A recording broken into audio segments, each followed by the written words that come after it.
So many people on the streets are alone. They live in an isolated community that our society shuns. It's very difficult to encourage people to quit using drugs or quit drinking when they sleep under a bridge.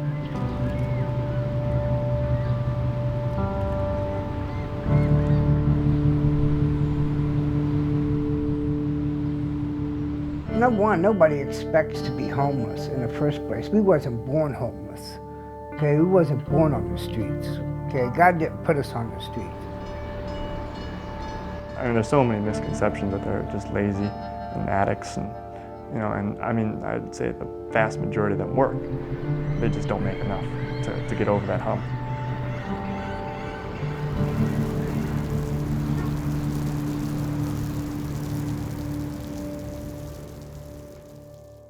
My name is Bryan Mauk. I'm the founder of the Metanoia Project.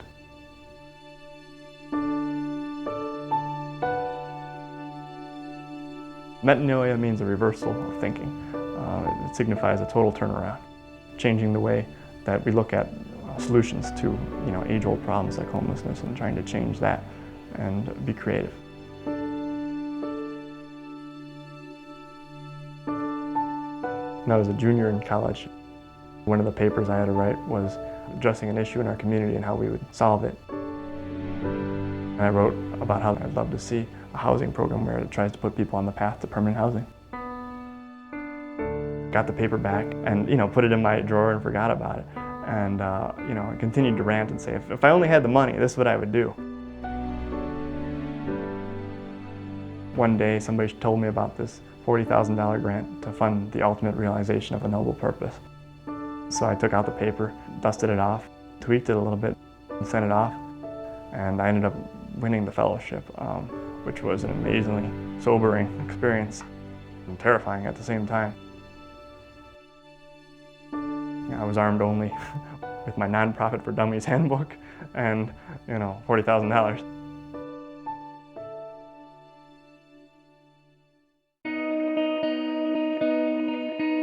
The idea of the Metanoia Project was to find a truly permanent solution to end homelessness for individuals, not to put them into public housing and then kind of forget about them, but to give them an opportunity to own the home where they don't have to pay rent. Instead, they'd be building wealth and permanence in their life and structure. I met Bryan 2 years ago. I was on the streets, living on the streets. Bryan and I developed a friendship. It became a special friendship to where I started realizing, there's people that really care for you out there. Because at one time I thought nobody cared. He's come a long way. He sobered up by himself on the streets, him and his wife, which is just such a difficult thing to do alone. We had to prove ourselves to Bryan and his family and stuff that we can stop doing our drinking and we can better ourselves and show that we can handle responsibilities. When we've got this first house, we all kind of got together and said, who would be a great person to put into it? And without hesitation, everybody thought Charlie and Antoinette would be amazing, just because of how far they came and how few options they had for housing. It was really incredible that Bryan had made this a reality. It's actually a dream that I wanted to have my own home one day.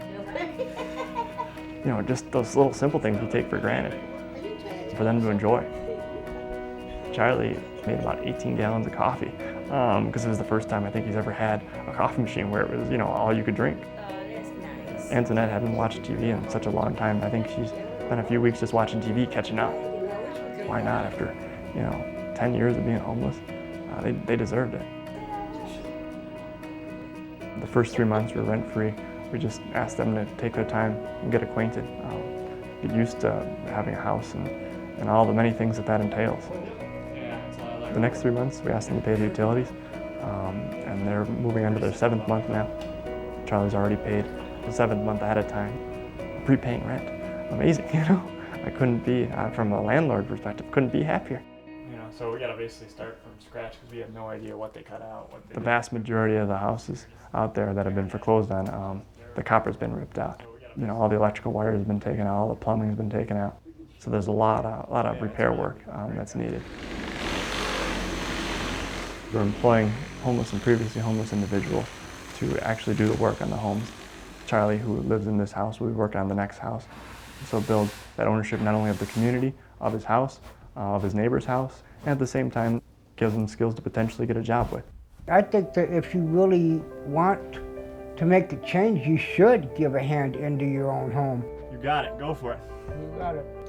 I can do things now that I wasn't doing before.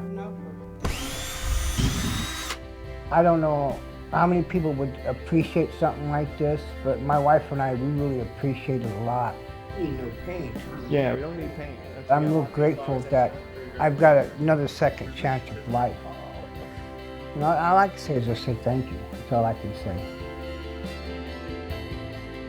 For me, it's all about these little moments of bliss.